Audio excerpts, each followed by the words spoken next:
नमस्कार दोस्तों, मैं विक्रांत चौधरी एस के बुक्स के यूट्यूब चैनल पर आपका स्वागत करता हूं। दोस्तों, हर बुधवार को आपके लिए करंट अफेयर्स के लेटेस्ट क्वेश्चन लेके आते हैं। सबसे पहले हम सारणी देखेंगे, उसके बाद 1 बाय 1 क्वेश्चन डिटेल में पढ़ेंगे। 35 क्वेश्चन हैं। खेल से हमने 7 क्वेश्चन लिए हैं। प्रमुख व्यक्ति और नियुक्ति से 5 क्वेश्चन लिए गए हैं। स्थान से भी 5 क्वेश्चन है। पुरस्कार की बात करें तो पुरस्कार से 4 क्वेश्चन लिए गए हैं। पुस्तक से 2 क्वेश्चन लिए गए हैं। रक्षा की बात करें तो रक्षा से 3 क्वेश्चन लिए गए हैं। विज्ञान और प्रौद्योगिकी की बात करें तो 1 क्वेश्चन है। योजना की बात करें तो योजना से भी 1 है और विविध से 7 क्वेश्चन है। टोटल 35 क्वेश्चन होते हैं। शुरुआत करेंगे हम खेल के साथ में। पहला सवाल देखते हैं खेल का। हाल ही में फिनलैंड में आयोजित पाओ नूर्मी गेम्स में नीरज चोपड़ा ने कौन सा पदक जीता है? ए है कांस्य, बी है रजत, सी है स्वर्ण और डी है इनमें से कोई नहीं। फिनलैंड में जो आयोजित हुआ था पाओ नूर्मी गेम्स, उसमें नीरज चोपड़ा ने कौन सा पदक जीता है? गोल्ड मेडल जीता है। ओलंपिक चैंपियन है अपने नीरज चोपड़ा और इन्होंने यहाँ पर गोल्ड मेडल जीता है। ठीक है, नेक्स्ट देखेंगे। हाल ही में Portland track festival high performance meet में 5000 मीटर दौड़ में किस भारतीय ने रजत पदक जीता है? ए है विमल जैन, बी है गुलवीर सिंह, सी है मनप्रीत सिंह और डी है अविनाश साबले। तो Portland track festival high performance meet में 5 किलोमीटर की जो रेस हुई थी, उसमें भारत के गुलवीर सिंह ने रजत पदक जीता है। ठीक है, स्टैटिक जीके देखते हैं। एशियाई खेलों में कांस्य पदक विजेता गुलवीर सिंह 5000 मीटर जो कि 5 किलोमीटर की जो रेस थी, उसमें उनका समय जो रहा है वो 13 मिनट 18 सेकंड और 92 मिली सेकेंड का रहा है। तो इनके साथ ही 5 किलोमीटर और 10 किलोमीटर रेस में दोनों ही कैटेगरी में जो गुलवीर सिंह जी हैं, ये भारत के पहले खिलाड़ी बन गए हैं और अंतर्राष्ट्रीय रिकॉर्ड इन्होंने अपने नाम कर लिया है। ठीक है, आगे देखेंगे।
हाल ही में विश्व जूनियर अंडर 20 गर्ल्स शतरंज चैंपियनशिप का खिताब किसने जीता है?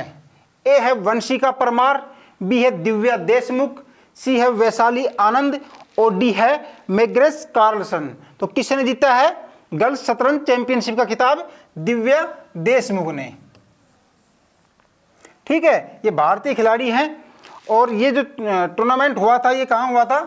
गांधीनगर, गुजरात में। ठीक है, और पुरुष वर्ग की बात की जाए तो पुरुष वर्ग में जो ये खिताब जीता है वो कजाकिस्तान के काजीबेक नोगेरबेक ने यह विश्व खिताब जीता है। तो महिलाओं की बात करें अंडर 20 गर्ल्स शतरंज चैंपियनशिप की, तो महिलाओं की तरफ से दिव्या देशमुख जी, ये आप देख सकते हैं दिव्या देशमुख, और पुरुषों में जो जीता है वो कजाकिस्तान के काजीबेक नोगेरबेक ने ये खिताब जीता है। ठीक है, आगे देखेंगे। हाल ही में 3 स्टार ग्रांड प्री स्पर्धा जीतने वाली पहली भारतीय घुड़सवार कौन बनी है? 3 स्टार ग्रांड प्री स्पर्धा। ए है निकिता ओझा, बी है दीप्ति सहगल, सी है श्रुति वोरा और डी है मनप्रीत कौर। तो जो जीती है वो भारतीय खिलाड़ी कौन है? श्रुति वोरा है। कोलकाता की रहने वाली हैं ये, और इन्होंने स्लोवेनिया के लिपिका में CDI 3 टूर्नामेंट में ये इनका अंक था 67.761 अंक हासिल कर करके इन्होंने ये 3 स्टार ग्रां प्री स्पर्धा का खिताब जीता है, और ये पहली भारतीय महिला बन गई है। ठीक है, कोलकाता की निवासी है ना। आगे देखेंगे, हाल ही में सिंगापुर नेशनल स्विमिंग चैंपियनशिप 2024 में भारत के लिखित SP और धिनिधि देसिंगडू ने कौन सा पदक जीता है? सिंगापुर नेशनल स्विमिंग चैंपियनशिप में ए है स्वर्ण पदक, बी है रजत पदक, सी है कांस्य पदक और डी है इनमें से कोई नहीं। तो कौन सा पदक जीता है? कांस्य पदक जीता है। ठीक है, तो लिखित SP ने 100 मीटर में कांस्य पदक जीता है, जबकि धिनिधि देसिंगडू ने 200 मीटर में कांस्य पदक जीता है। ठीक है, ये फीमेल है, ध्यान रखना है, और ये मेल कैंडिडेट है भारत के लिखित SP और धिनिधि देसिंगडू। ठीक है, देख सकते हैं आप। आगे देखेंगे, हाल ही में ग्रैंड प्रिक्स 2024 टूर्नामेंट का खिताब किसने जीता है? ए है इमरे बालोग, बी है निहाल सरीन, सी है आर प्रज्ञानंद और डी है नाकामुरा। ग्रैंड प्रिक्स 2024 का जो टूर्नामेंट जीता है वो निहाल सरीन ने जीता है। ठीक है, रोमानिया के कलूज में निहाल ने हंगरी के इमरे बालोग को टाई ब्रेकर में हराकर यह खिताब जीता है। कहाँ हुआ था टूर्नामेंट? रोमानिया के क्लूज में यह टूर्नामेंट आयोजित हुआ था, जिसमें हंगरी के कौन खिलाड़ी थे? इमरे बालोग, उनको हरा करके ये खिताब अपने नाम किया है। क्लियर? आगे देखेंगे, हाल ही में नॉर्वे शतरंज 2024 टूर्नामेंट किसने जीता है? ए है मैग्नस कार्लसन, बी है नाकामुरा, सी है आर प्रज्ञानानंद और डी है जू वेन जून। तो किसने जीता नॉर्वे शतरंज 2024 पुरुष वर्ग का टूर्नामेंट? मैग्नस कार्लसन ने। ठीक है, तो ये फर्स्ट रैंक थी इनकी। सेकंड रैंक की बात की जाए तो नाकामुरा थे, और थर्ड पे अपने आर प्रज्ञानंद थे। ठीक है, महिलाओं की बात की जाए तो महिलाओं में जो नॉर्वे शतरंज टूर्नामेंट जीता है वो जू वेन जून ने जीता है। ठीक है, तो पुरुषों में मैग्नस कार्लसन ने जीता है और महिलाओं में जू वेन जून ने ये नॉर्वे शतरंज 2024 का टूर्नामेंट अपने नाम किया है। आगे देखेंगे, प्रमुख व्यक्ति और नियुक्ति के क्वेश्चन। हाल ही में देश का राष्ट्रीय सुरक्षा सलाहकार NSA किसे नियुक्त किया गया है? तो ए है ब्रजेश मिश्रा, बी है दिनेश त्रिपाठी, सी है अजीत डोभाल साहब और डी है अनीता पाठक। तो भारत का जो राष्ट्रीय सुरक्षा सलाहकार यानी कि NSA नेशनल सिक्योरिटी एडवाइजर जो चुना गया है वो किसे की चुना गया है? अजीत डोभाल साहब को। ठीक है, और ये पहली बार 30 मई 2014 को चुने गए थे, और तब से लेकर लगातार मोदी सरकार में ये तीसरी बार ये राष्ट्रीय सुरक्षा सलाहकार बने हैं। बहुत ही शानदार इंसान है ये। ठीक है, आगे देखेंगे, हाल ही में प्रधानमंत्री नरेंद्र मोदी के प्रधान सचिव के रूप में किसे पुनः नियुक्त किया गया है? ए है सुबोध कुमार, बी है उत्तम दुबे, सी है प्रमोद तिवारी और डी है PK मिश्रा साहब। तो किसे चुना गया है प्रधान सचिव के रूप में? दोबारा PK मिश्रा जी को प्रधान सचिव के रूप में नरेंद्र मोदी जी का प्रधान सचिव चुना गया है। ठीक है, ये देख सकते हैं आप PK मिश्रा जी को। हाल ही में सिरिल रामाफोसा को किस देश का राष्ट्रपति चुना गया है? ए है दक्षिण अफ्रीका, बी है ईरान, सी है नाइजीरिया और डी है केन्या। तो सिरिल रामाफोसा को कौन सा देश का राष्ट्रपति चुना गया है बताइए? साउथ अफ्रीका का, और ये लगातार सेकंड बार है ना, सेकंड टाइम ये कंटिन्यू साउथ अफ्रीका के राष्ट्रपति चुने गए हैं। ठीक है, आगे देखेंगे, हाल ही में अरुणाचल प्रदेश के मुख्यमंत्री पद की शपथ किसने ली है? ए है केवल्य त्रिविक्रम प्रनायक, बी है पेमा खांडू, सी है चाउना मीन और डी है किरेन रिजिजू। तो किसने लिए अरुणाचल प्रदेश के चीफ मिनिस्टर की शपथ? पेमा खांडू जी ने। ठीक है, तो ये सीएम बने हैं। वाइस सीएम की बात की जाए, उप मुख्यमंत्री, तो चाउना मीन बने हैं। जबकि अरुणाचल प्रदेश के जो राज्यपाल हैं वो कौन है? ये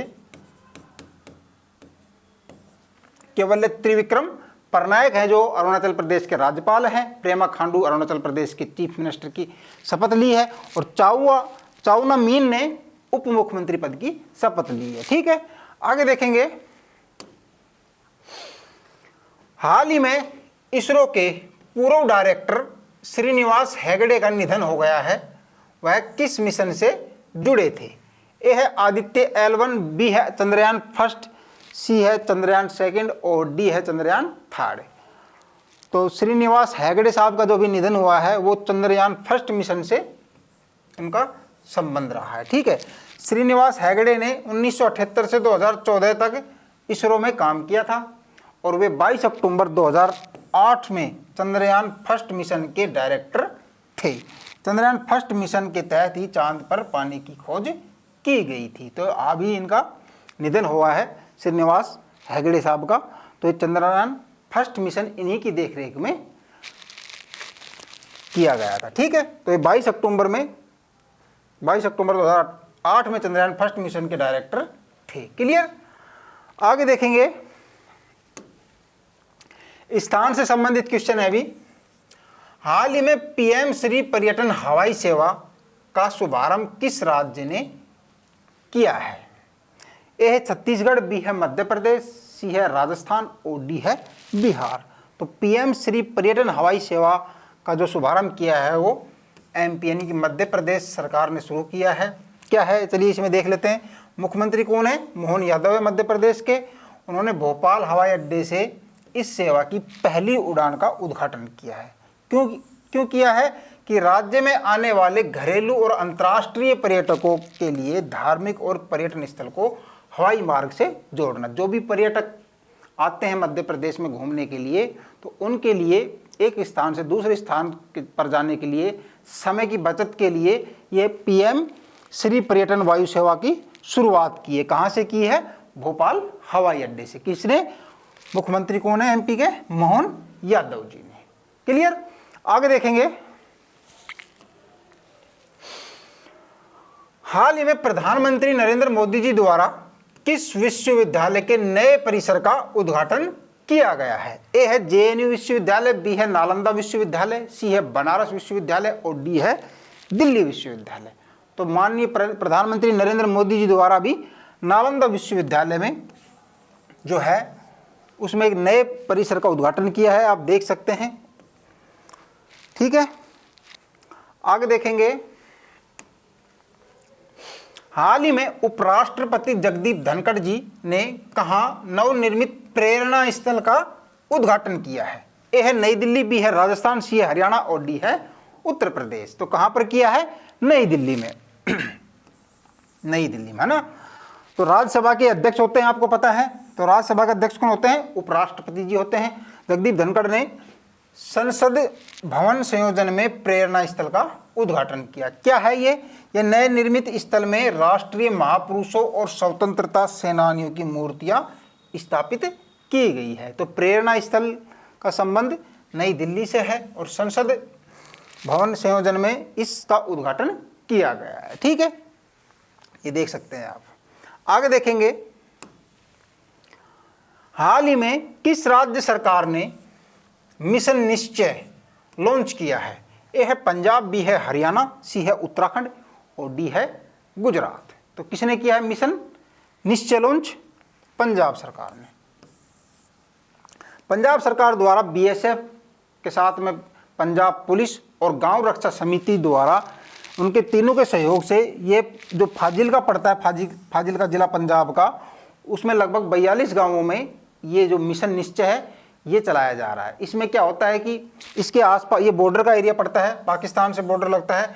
तो इस वजह से इस गांव के जो आसपास के जो क्षेत्र के जो नवयुवक हैं उनको ड्रग्स सप्लाई वगैरह करना या फिर हीरोइन वगैरह सप्लाई करना, इस संबंध में ही ये अभियान चलाया जा रहा है। ठीक है, आगे देखेंगे, हाल ही में दुनिया के सबसे ऊंचे रेलवे पुल पर भारतीय रेलवे ने पहला ट्रायल रन पूरा किया। यह किस नदी पर है? ए है चिनाब, बी है झेलम, सी है सतलज और डी है सिंधु नदी। तो किस नदी पर है ये? चिनाब नदी पर, है ना। कहां से कहां तक हुआ था ट्रायल रेलवे का ये? यह जम्मू कश्मीर के रामबन में संगलदान और रियासी के बीच ट्रेन का पहला ट्रायल रन पूरा किया गया था और यह ट्रेन चिनाब ब्रिज से होकर गुजरेगी। ठीक है, तो ये नदी है, चिनाब नदी के ऊपर ये पुल बनाया गया है, देख सकते हैं आप। 25,000 मीट्रिक टन स्टील का इस्तेमाल किया गया है। 40 किलोग्राम तक विस्फोट झेलने की इसकी क्षमता है। 485 मीटर ब्रिज का मेन आर्च स्पेन है और 133 मीटर स्टील पिलर की अधिकतम ऊंचाई है और लगभग 220 किलोमीटर प्रति घंटा की रफ्तार से हवा या जो आंधी आती है उसका ये सामना करने में सक्षम है। ठीक है, तो चिनाब नदी पर बनाया गया है ये। आगे देखेंगे पुरस्कार से संबंधित क्वेश्चन।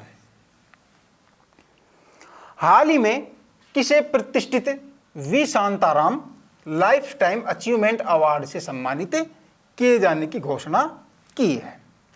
ए है रणदीप हुड्डा, बी है दिव्या दत्त, सी है मधुर भंडारकर और डी है सुबैया नल्ला मुथु। तो किन्हें दिया जाएगा V Shantaram life time achievement award? Subbaiah Nalla Muthu जी को यह पुरस्कार दिया जाएगा। वन्य जीव पर आधारित फिल्मों के निर्माण में असाधारण योगदान के लिए इनको यह पुरस्कार दिया जा रहा है और इस पुरस्कार में 10 लाख रुपए उनको नगद और एक ट्रॉफी और साथ ही एक प्रशस्ति प्रमाण पत्र भी दिया जाएगा। क्लियर? आगे देखेंगे, हाल ही में यूनेस्को ने प्रतिष्ठित प्रिक्स वर्सेल्स पुरस्कार के लिए किस भारतीय संग्रहालय का चयन किया है? प्रिक्स वर्सेल्स पुरस्कार के लिए ए है सारनाथ संग्रहालय, बी है राष्ट्रीय संग्रहालय, सी है स्मृति भूकंप स्मृति संग्रहालय और डी है पुरातत्व संग्रहालय। तो कौन सा होगा? स्मृति वन भूकंप स्मृति संग्रहालय को प्रिक्स वर्सेल्स पुरस्कार के लिए चयन किया गया है। ये कहाँ पर स्थित है? ये गुजरात में कच्छ जिले के भुज में स्थित है और यह संग्रहालय 2001 में आए भूकंप में लगभग 13,000 लोग जो पीड़ित हुए थे, जो इस भूकंप से घायल हो गए थे या एक्सपायर हो गए थे, उनके सभी के नाम इस संग्रहालय में लिखे गए हैं। ठीक है, तो इनको अभी प्रिक्स वर्सेल्स पुरस्कार के लिए चयन किया गया है ना। आगे देखेंगे, हाल ही में किस संगठन ने भारतीय रिजर्व बैंक को risk manager of the year award 2024 से सम्मानित किया है? ए है विश्व बैंक, बी है वित्तीय समय, सी है अंतर्राष्ट्रीय मुद्रा कोष और डी है सेंट्रल बैंकिंग। तो सेंट्रल बैंकिंग द्वारा भारतीय रिजर्व बैंक को risk manager of the year award से सम्मानित किया गया है। यह पुरस्कार यूनाइटेड किंगडम के लंदन में स्थित एक प्रमुख प्रकाशन सेंट्रल बैंकिंग द्वारा दिया गया है। आरबीआई को अपनी जोखिम संस्कृति और जागरूकता में सुधार लाने में असाधारण प्रगति के लिए यह पुरस्कार दिया गया है। ठीक है, और आरबीआई के जो कार्यकारी निदेशक है मनोरंजन मिश्रा जी, उन्होंने इस पुरस्कार को ग्रहण किया है। ठीक है, ये आप देख सकते हैं। आगे देखेंगे, इस वर्ष का हिंदी का साहित्य अकादमी युवा पुरस्कार किसे प्रदान किया जाएगा? ए है अंशुल कुमार, बी है गौरव पांडे, सी है तरुण सहगल और डी है विकास चतुर्वेदी। तो हिंदी का साहित्य अकादमी युवा पुरस्कार किसे दिया जा रहा है? गौरव पांडे जी को। ठीक है, इनकी एक कविता है स्मृतियों के बीच घिरी है पृथ्वी। इसके लिए हिंदी का साहित्य अकादमी युवा पुरस्कार के लिए गौरव पांडे जी को सेलेक्ट किया गया है ना। ये देख सकते हैं आप, गौरव पांडे। पुस्तक देखेंगे, हाल ही में किसकी आत्मकथा आई हैव द स्ट्रीट्स एक कुट्टी क्रिकेट स्टोरी लॉन्च हुई है? तो किसकी हुई है? आर अश्विनी, रविचंद्र अश्विनी जी की ये आत्मकथा है। इसमें इस पुस्तक में उन्होंने अपने बचपन के संघर्षों के साथ साथ उनके स्वास्थ्य संबंधी समस्याएं तथा उनका जो परिवार का उनको समर्थन मिला था क्रिकेट में, उसके बारे में इन्होंने ये बुक लिखी है जिसका नाम आई हैव द स्ट्रीट्स ए कुटी क्रिकेट स्टोरी रखा गया है ना। आगे देखेंगे, हाल ही में किसके द्वारा लिखित a fly on the RBI wall नामक पुस्तक का विमोचन हुआ है। तो ए है कपिल सिब्बल, बी है अल्पना केलावाला, सी है जयराम रमेश और डी है सलमान रुश्दी साहब। तो किसके द्वारा बुक लिखी गई है? A fly on the RBI wall, Alpana Kilawala. ये आप देख सकते हैं, इनको ये पुरस्कार दिया जा रहा है, अल्पना केलावाला को, इनके द्वारा ये बुक लिखी गई है। ठीक है, नेक्स्ट देखेंगे, रक्षा से संबंधित क्वेश्चन है अभी ये। हाल ही में भारत और किस देश के बीच समुद्री अभ्यास जिमेक्स 24 का 8वां चरण शुरू हुआ है? ए है अमेरिका, बी है जापान, सी है जर्मनी और डी है इटली। तो जिमेक्स 24 का 8वां जो चरण शुरू हुआ है वो जापान के साथ, भारत और जापान के बीच होता है। जिमेक्स 24 का ये 8वां चरण है और यह अभ्यास जापान के योकोसुका में आयोजित किया गया था। ठीक है, जिसमें भारतीय नौसेना का जहाज जो था वो INS शिवालिक जो जहाज है वो इस अभ्यास में भाग लिया है। ठीक है, आगे देखेंगे, हाल ही में भारतीय सेना को पहला आत्मघाती ड्रोन मिला है, वो कौन सा है? ए है हेरोन मार्क फर्स्ट, बी है दृष्टि 10, सी है हर्मिस 900 और डी है नागास्त्र फर्स्ट। तो भारतीय सेना को जो पहला आत्मघाती ड्रोन मिला है वो नागास्त्र फर्स्ट मिला है। इसकी क्या क्या खासियत है? देखो, एक तो ये 1200 मीटर की ऊंचाई पर ये उड़ सकता है। ठीक है, और बिल्कुल साइलेंटली मोड पर, बिल्कुल बगैर किसी आवाज़ के ये 1200 मीटर हाइट पर ये उड़ सकता है। साथ ही 30 किलोमीटर इसकी ऑटोमेटिक रेंज है, 30 किलोमीटर तक। ठीक है, और 15 किलोमीटर इसकी मैन इन लूप है और 60 मिनट तक ये हवा में रह सकता है, इनकी 1 घंटे तक ये हवा में रह सकता है और 2 किलोग्राम वजन ये ले जा सकता है। और टारगेट अगर नहीं मिलता है तो ये इसको वापस भी बुलाया जा सकता है। तो ये भारतीय सेना में ये शामिल हो गया। इसका नाम नागास्त्र। इंपॉर्टेंट क्वेश्चन है, आने वाले एग्जाम में आपको ये क्वेश्चन जरूर देखने को मिलेगा। ठीक है, स्क्रीनशॉट ले सकते हैं आप इसका। आगे देखेंगे, हाल ही में भारतीय वायुसेना के किस प्रकार के लड़ाकू विमानों में अभ्यास रेड फ्लैग 24 में भाग लिया है? तो ए है मिराज 2000, बी है राफेल, सी है तेजस और डी है इनमें से कोई नहीं। कौन से अभ्यास में? अभ्यास रेड फ्लैग 24 कहाँ आयोजित किया जा रहा है? ये अमेरिका में। ठीक है, तो भारत के जो लड़ाकू विमान है वो राफेल है, तो राफेल ने इसमें भाग लिया है और ये संयुक्त राज्य अमेरिका के आयोजित किया जा रहा है। वहाँ पर अलास्का में एलिसन एयरफोर्स बेस अलास्का में इस युद्ध अभ्यास का आयोजन किया जा रहा है। ठीक है, और इसमें भारत की तरफ से जो वो विमान गया है वो कौन सा गया है? राफेल गया है। क्लियर। आगे देखेंगे, विज्ञान और प्रौद्योगिकी से। हाल ही में अंतर्राष्ट्रीय खगोलीय संघ ने मंगल ग्रह पर स्थित एक क्रेटर्स का नाम किसके नाम पर रखा है? मंगल ग्रह पर जो गड्ढे मिले हैं, वो क्रेटर्स मिले हैं, उनका नाम रखा गया है, वो किस पर रखा गया है? ए है सत्येंद्रनाथ बोस, बी है CV रमन, सी है विक्रम साराभाई और डी है प्रोफेसर देवेंद्र लाल। तो आपका राइट आंसर क्या होगा बताइए? प्रोफेसर देवेंद्र लाल के ऊपर ये नाम रखा गया है। मंगल ग्रह पर 3 मिले हैं, देखते हैं। मंगल ग्रह की सतह पर हाल ही में खोजे गए 3 क्रेटर्स मतलब गड्ढे मिले हैं। ठीक है, का नाम प्रसिद्ध भौतिक विज्ञानी देवेंद्र लाल, तो जो पहला है वो देवेंद्र लाल के नाम से, जबकि दूसरा मिला है वो मुरसान, एक उत्तर प्रदेश का एक जगह है मुरसान, उसके नाम पर, और तीसरा जो मिला है वो बिहार में हिलसा जगह है उसके नाम पर रखा गया है। यानी कि शहर है उत्तर प्रदेश का मुरसान और बिहार का कौन सा है? हिलसा। और एक रखा गया है प्रोफेसर देवेंद्र लाल के नाम से। तो 3 कैरेक्टर्स मिले थे, उनमें से देवेंद्र लाल का नाम फर्स्ट है, उसके बाद मुरसान है और फिर हिल्सा है। इनको याद रखना, इंपॉर्टेंट क्वेश्चन है ना ये। आगे देखेंगे, योजना से संबंधित सवाल है अभी। हाल ही में बाल विवाह पर अंकुश लगाने के लिए किस राज्य ने निजुत मोइना योजना शुरू की है? ए है नागालैंड, बी है मेघालय, सी है असम और डी है सिक्किम। तो असम सरकार ने, असम के चीफ मिनिस्टर ने अभी ये बाल विवाह पर अंकुश लगाने के लिए निजुत मोइना योजना शुरू की है। इस योजना में जो मुख्यमंत्री जी हैं, इस योजना के तहत इन्होंने 11वीं क्लास से लेकर जो पीजी करते हैं, पोस्ट ग्रेजुएट यानी कि स्नातकोत्तर, वहाँ तक के छात्राओं को मासिक वजीफा प्रदान किया जाएगा। क्या किया जाएगा? मासिक वजीफा, यानी कि कुछ पैसे उनको दिए जाएंगे। इससे लगभग 10 लाख छात्राएं को ये फायदा मिलेगा और इसके लिए 1500 करोड़ रुपए का उन्होंने बजट निर्धारित किया है। ठीक है, तो असम से संबंधित है, ध्यान रखना है, निजुत मोइना योजना। आगे देखेंगे, विविध से सवाल हैं अभी। हाल ही में G7 शिखर सम्मेलन किस देश में आयोजित किया गया है? ए है जर्मनी, बी है ब्राजील, सी है इटली और डी है अमेरिका। तो कहाँ किया गया है अभी? ये लिस्टेड है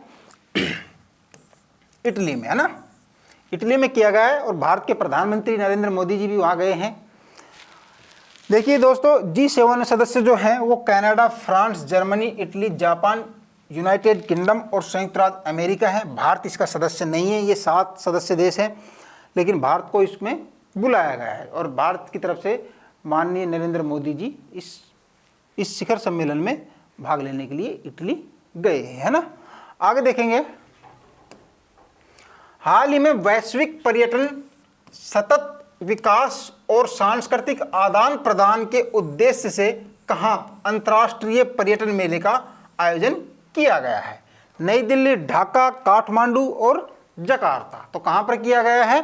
काठमांडू में। ठीक है, और इसमें लगभग 16 देश जो हैं वो इसमें पार्टिसिपेट कर रहे हैं। और इस मेले की बात की जाए तो पर्यटन क्षेत्र में अंतर्राष्ट्रीय सहयोग को बढ़ावा देने के लिए इस मेले का आयोजन किया जा रहा है और इसमें 16 देश भाग ले रहे हैं। कहाँ पर किया जा रहा है? काठमांडू में। ठीक है, आगे देखेंगे, हाल ही में इंदिरा गांधी राष्ट्रीय कला केंद्र ने किसके साथ भारतीय कला और संस्कृति को बढ़ावा देने के लिए समझौता किया है? ए है GTV, बी है दूरदर्शन, सी है संसद टीवी और डी है प्रसार भारती। तो इंदिरा गांधी राष्ट्रीय कला केंद्र ने भारतीय कला और संस्कृति को बढ़ावा देने के लिए संसद टीवी के साथ में समझौता किया है। इसके उद्देश्य की बात की जाए तो भारतीय कला और संस्कृति को अधिक लोगों तक पहुंचाने के लिए IGNCA यानी कि इंदिरा गांधी राष्ट्रीय कला केंद्र ने संसद टीवी के साथ में समझौता किया है। ठीक है, आप देख सकते हैं।